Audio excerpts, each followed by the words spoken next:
वाङ्मय में कहा गया है, इंद्रियत्थे विवज्यता सज्जायम चेव पंचहा तम मुत्ति तत्पुरकारे उव उत्ते इरियम रिये। आश्रय। अध्यात्म की साधना में ध्यान का महत्वपूर्ण स्थान है। मन की एकाग्रता ध्यान है। एकाग्रे मनः सन्निवेशनम योग निरोधो वा ध्यानम। एक विषय पर, एक आलंबन पर मन को केंद्रित कर देना ध्यान है। योगों का निरोध करना भी ध्यान है। योग काय योग, वचन योग, मनोयोग। शरीर की चंचलता का निरोध करना, वाणी का निरोध करना, नहीं बोलना, और मन का निरोध करना, मन से चिंतन स्मृति कल्पना कुछ नहीं करना, यह योग निरोध हो गया। काय वचन और मन की प्रवृत्ति को रोक देना, यह ध्यान है। जहां तक मन की एकाग्रता की बात है, मन की एकाग्रता के लिए तन की स्थिरता, शरीर की स्थिरता भी आवश्यक अथवा सहयोगी होती है। हम सलक्ष्य अपने शरीर को स्थिर कर ले, सप्रयास शरीर को स्थिर करें, तो उससे मन को एकाग्र करने में भी सहायता मिल जाती है। हम वाणी का निरोध कर लें, मौन रखें, होठ भी लगभग न हिले, स्थिर रहें, तो शरीर स्थिर और वाणी का अप्रयोग, होठों की भी यथासंभव स्थिरता, अब मन को एकाग्र करने का प्रयास, तो यह एक ध्यान साधना हो जाती है। मन की एकाग्रता दोनों प्रकार की हो सकती है। अशुभ मन की एकाग्रता भी हो सकती है और मन की एकाग्रता शुभ विषय में भी हो सकती है। दोनों ही ध्यान है। जैन तत्व विद्या में ध्यान के 4 प्रकार हैं, बतलाए गए हैं। आर्त, रौद्र, धर्म, शुक्ल। तो आर्त भी ध्यान है, रौद्र भी ध्यान है, जबकि ये दोनों ध्यान अशुभ होते हैं, पाप का बंधन कराने वाले होते हैं। आर्त ध्यान, रौद्र ध्यान। प्रिय का वियोग हो गया और मन में जो एक दुखात्मक संवेदना, आर्त ध्यान है। अप्रिय स्थिति, अप्रिय का योग हो गया, संयोग हो गया, तो मन में दुखात्मक संवेदना, वह भी आर्त ध्यान है। हिंसा, झूठ आदि में जो मन की एकाग्रता है, वह भी अशुभ है। तो आर्त रौद्र ध्यान अशुभ ध्यान है, धर्म शुक्ल शुभ ध्यान है। तो मन की एकाग्रता के साथ एक और शब्द जोड़ना चाहिए, मन की निर्मल एकाग्रता, मन की शुभ एकाग्रता, वो ध्यान है, यानी वो कल्याणकारी ध्यान है। परम पूज्य गुरुदेव तुलसी और परम पूज्य आचार्य महाप्रज्ञ प्रेक्षा ध्यान की बात बताते थे। अब प्रेक्षा ध्यान में केवल देखना, न राग न द्वेष, प्रियता और अप्रियता के संवेदन से मुक्त होकर देखना। प्रेक्षा ध्यान में अनेक प्रयोग हैं। कायोत्सर्ग, अंतर यात्रा, दीर्घ श्वास प्रेक्षा, समवृत्ति श्वास प्रेक्षा, शरीर प्रेक्षा, चैतन्य केंद्र प्रेक्षा, लेस्या ध्यान, अनुप्रेक्षा, अनेक प्रयोग निर्दिष्ट हुए हैं। पर सब प्रयोगों की मूल एक आत्मा है, एकाग्रता। उससे आगे फिर निर्विचारता, यह मूल चीज है। तो ध्यान का केंद्रीय तत्व, प्राण तत्व मेरी दृष्टि में एकाग्रता और निर्विचारता होता है। वो एक ऊंची स्थिति होती है हमारी, जहां एकाग्रता फिर आगे निर्विचारता। जिन प्राणियों के मन है ही नहीं, उनमें तो ऐसे विचार आते ही नहीं होंगे, क्या उसको ध्यान मान ले? 5 स्थावर जीव जैन तत्व विद्या में बताए गए हैं, पृथ्वी काय, अप काय, तेजस काय, वायु काय, वनस्पति काय। इनके तो वैसे मन होता ही नहीं है। और भी विकलेंद्रिय, द्विंद्रिय, त्रिंद्रिय, चतुरिंद्रिय, इनके भी मन नहीं होता। असंगी पंचेंद्रिय, अमनस्क पंचेंद्रिय, 5 इंद्रियों वाले प्राणी भी हैं जिनके मन नहीं होता। तो वह क्या उनकी साधना है क्या? वो साधना नहीं है, वो तो बहुत नीचे की भूमिका है। मन है ही नहीं। मन है फिर मन की एकाग्रता हो, वो साधना की बात है। हम लोग पंचेंद्रिय प्राणी हैं, उसमें भी मनुष्य हैं और उसमें भी संगी मनुष्य हैं। मनुष्य 2 प्रकार के बताए गए हैं, असंगी मनुष्य और संगी मनुष्य। असंगी मनुष्य के मन नहीं होता, संगी मनुष्य के मन होता है। असंगी मनुष्य तो बहुत एक सूक्ष्म अदृश्य होते हैं। हम लोग संगी मनुष्य हैं, हमारी मन है। और मन वाला प्राणी होना एक विकास की भूमिका है। हम लोग जो मनुष्य हैं, उन्होंने विकास किया है कि सैमनस्क मनुष्य बने हुए हैं। इतना विकास तो हमारा हो गया कि हम मन वाले हैं, मनुष्य हैं। अब इतने विकास के बाद अब और विकास की बात है। हम नीचे से बहुत ऊंचे आ गए हैं कि मन वाले प्राणी बन गए हैं, परंतु अब मन की एकाग्रता और निर्मल एकाग्रता, उस दिशा में विकास हो, वो हमारी अध्यात्म की साधना का अच्छा विकास हो सकता है। एक श्लोक में कहा गया है ध्यान के लिए, शीशम जहा शरीरस्य मूलम जहा दुमस्य सब्बस्य साहु धम्मस्य तहा ध्यानम विधीयते। कि ध्यान का कितना महत्व है। शरीर में सिर का, मस्तिष्क का कितना महत्व है। पेड़ में मूल का कितना महत्व है। इसी प्रकार साधु धर्म की साधना में ध्यान का महत्व है।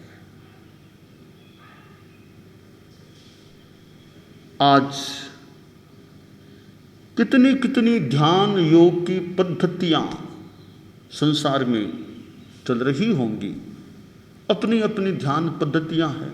ठीक है, जहां भी आत्मा का कल्याण हो, जहां भी आत्मा का विकास हो, वो कोई भी ध्यान पद्धति हो, आत्मा का विकास होना चाहिए, आत्मा का कल्याण होना चाहिए। ध्यान में हमारी निर्मल एकाग्रता बढ़े। आप देखिए, एक तो आधा घंटा, 2 घंटा ध्यान लगा कर के बैठे, बहुत बढ़िया प्रयोग है, बढ़िया साधना है। पर दिन भर तो ध्यान, वैसे ध्यान करना मुश्किल है। दिन रात तो ऐसे ध्यान में बैठना सामान्य आदमी के लिए मुश्किल है, और भी काम करने होते हैं। तो एक ध्यान का सुंदर प्रयोग है जो प्रेक्षा ध्यान पद्धति में बताया जाता है, भाव क्रिया। भाव क्रिया, लिविंग एक्शन, जो भी कार्य करे उसके साथ हमारी दत्तचित्तता हो जाए और विचारों से छूट जाएं। एक काम में लगे हैं, अब दूसरे विचारों से विरत रहने का प्रयास करें, यह भाव क्रिया की साधना। जैसे शास्त्रकार ने कहा है कि चलना है, अब चलने में भाव क्रिया करें, तो शास्त्र में कहा गया इंद्रियत्थे विवज्यता। चलना है, हम साधु को मान लें, साधु को चलना है। इंद्रियार्थान विवर्ज्य, इंद्रिय विषयों का वर्जन करो। कि एकाग्रता कब होगी कि चलना है तो और इधर उधर अनावश्यक मन को मत जाने दो। जैसे चलते चलते साधु इधर उधर देखने लग गया, चलता भी है इधर उधर देख भी रहा है, तो भाव क्रिया में बाधा आ सकेगी। साधु चलता भी है साथ में खाता भी जा रहा है, इधर खाने में मन इधर चलने की क्रिया, दो प्रवृत्तियां साथ होती हैं तो एकाग्रता में बाधा आ सकती है। इसलिए सामान्यतया मोटा मोटी रूप में दो कार्य एक साथ न करें। हम साधुओं के लिए हमारे विधि है कि चलते समय बातें मत करो, टॉकिंग एंड वॉकिंग दोनों साथ मत करो। चलना है तो बातें बंद रखो, बातें करना जरूरी है तो एक बार चलना बंद कर दो, दोनों साथ साथ मत करो। ये दोनों साथ होते हैं तो एकाग्रता भाव क्रिया में बाधा आ सकती है। तो चलना है तो बातें बंद करो, विशेष अपेक्षा हो तो अलग बात है, बाकी बोलो मत, केवल चलने में ध्यान दो तो हमारी चलने में एकाग्रता अच्छी होने में सहायता मिलेगी। तो इंद्रियार्थान विवर्ज्य, इंद्रिय विषयों का वर्जन करो। चलना है और कोई दूसरे गाने आदि आदि सुनता सुनता चले तो चलने की भाव क्रिया में बाधा आ सकती है, देखता देखता चले तो बाधा आ सकती है। एक तो चलने की दृष्टि से देखना, वाहन को देखना, नीचे जीवों को देखना, वो अलग बात है, बाकी इधर उधर अनावश्यक देखने में मन मत लगाओ। चलते समय खाना नहीं, तो यूं इंद्रिय विषयों का वर्जन कर दो तो भाव क्रिया में सहायता मिल जाएगी। सज्जायम चेव पंचहा, शास्त्रकार ने कहा साधु चलते समय स्वाध्याय भी नहीं करना। कोई साधु यह सोचे अभी विहार करना है, चलना है, 2.5-3 घंटा समय है, चलते चलते किताब पढ़ता रहूंगा, यह ठीक नहीं है। साधु को चलते चलते किताब नहीं पढ़ना चाहिए। साधु सोचे चलते चलते मैं गीत गाता गाता चलूं, चलते चलते गीत भी नहीं गाना।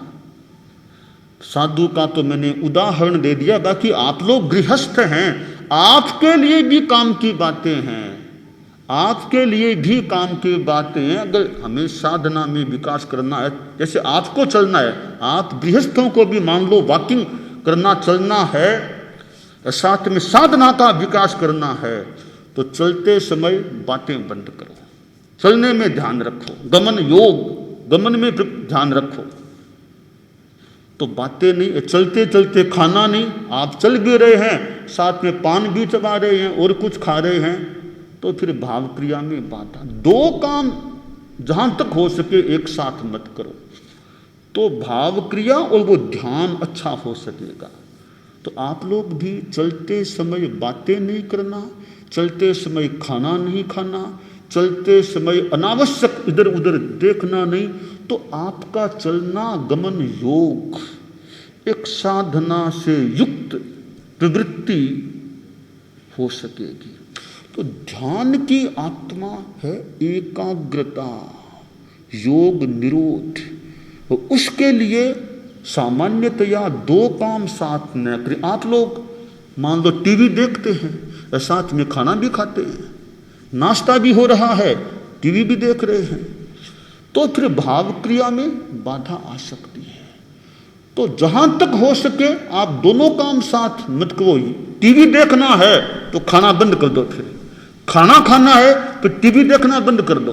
दो काम साथ नहीं करो तो यह हमारी भाव क्रिया अच्छी रह सकती है। आपको खाना भी खाना है, यह ध्यान रखो, खाना खाना है, अब और विचारों से दिमाग खाली रहे, ऐसा प्रयास करें, और विचारों से खाली, बस शांति रखो, और कोई चिंता नहीं, बात नहीं, अभी खाना खाना है तो और विचारों से तो मुक्त हो जाए। हमें रात को लेटना है तो दिमाग को खाली करने का प्रयास करें, बस अब जो काम किया सो किया आज, अब एक बार दिमाग खाली, अब तो बस सोने का समय है। सो गए फिर भी हमारे दिमाग में वो विचार, बातों की श्रृंखला चलती रहेगी, तो सोने में भाव क्रिया नहीं हो पाएगी। लेटते समय भी भाव क्रिया हो सकती है। लेटना भी एक साधना का प्रयोग बन सकता है।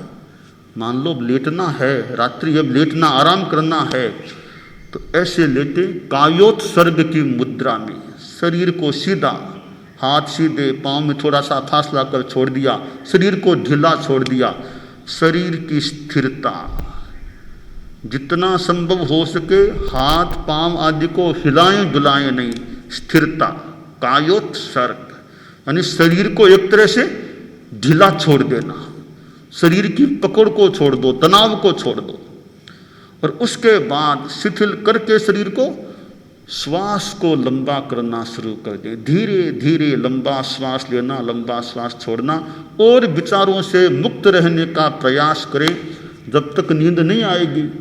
10 मिनट 5 मिनट एक शेष ध्यान का सा हमारा कायोत्सर्ग का प्रयोग हो जाएगा। अच्छा प्रयोग है। नींद आने पर ठीक है, नींद में चले गए, तो ऐसे नींद भी हमारी ठीक रह सकती है। इधर साधना का प्रयोग भी हो गया। तो चलते चलते भी भाव क्रिया, लेटते समय भी भाव क्रिया, और बात करनी है फिर बात में भाव क्रिया। खाना खाना है तो और कोई विचार नहीं आए, खाना खाने में शांति रहे। तो यह जो ध्यान है वो ध्यान इतना ऐसे आसान है कि अलग से मान लो ज़्यादा समय नहीं भी मिले ध्यान के लिए तो काम करते करते ही ध्यान कर लो।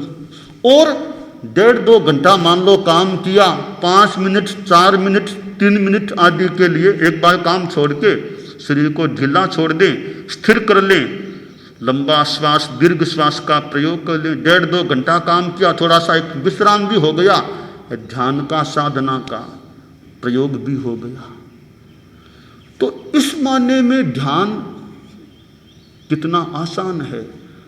जितना समय मिल सके समय निकाल कर के भी साधना कर सकते हैं, और ज़्यादा समय मान लो न मिले और बहुत काम है, व्यस्त हैं, तो काम करते करते भी मन की एकाग्रता का, भाव क्रिया का प्रयास करें, दिमाग को हल्का तनाव मुक्त रखने का प्रयास करें।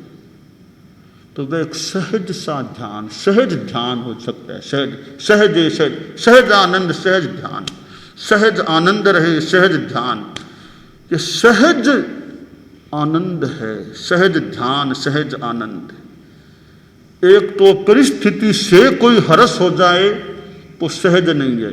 एक परिस्थिति जन्य नहीं, आत्मजन्य, भीतर से सहज आनंद, समता भाव, अभय का भाव, न राग न द्वेष, वह जो आनंद है, उस आनंद को हम प्राप्त रहें, और उसके लिए फालतू अनावश्यक प्रवृत्तियों से बचें, अपनी शांति, एकाग्रता, भाव क्रिया इसमें रहें।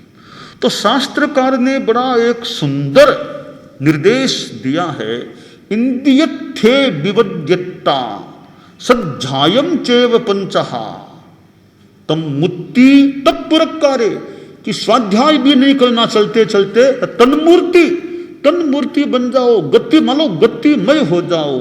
तत्पुरक्कारे, तत्पुरस्कारे, चलने को ही सामने रखो और कामों को छोड़ो, चलने को ही मुख्य काम रखो। जब चलना है केवल चलने को मुख्य रखो। आप लोग मॉर्निंग वॉक करने वाले करते होंगे मॉर्निंग वॉक। अब मॉर्निंग वॉक के साथ अगर अनुकूलता हो तो दीर्घ श्वास को जोड़ दें, भाव क्रिया को जोड़ दें, तो मॉर्निंग वॉक एक संदर्भ में आध्यात्मिक वॉक, स्पिरिचुअल वॉक भी बन सकती है। मॉर्निंग वॉक में भी स्पिरिचुअल वॉक, आध्यात्मिक गमन भी बन सकता है। तो केवल शरीर के लिए ही मॉर्निंग वॉक नहीं, उस शरीर के लिए की जाने वाली मॉर्निंग वॉक को हम साधना की दृष्टि से साथ साथ में स्पिरिचुअल वॉक भी बना लें, आध्यात्मिक गमन योग भी बना लें, तो साथ में हमें अध्यात्म का लाभ भी मिल सकता है। तो ये भाव क्रिया का जो कंसेप्ट है, सिद्धांत है, प्रेक्षा ध्यान में यह बताया गया है।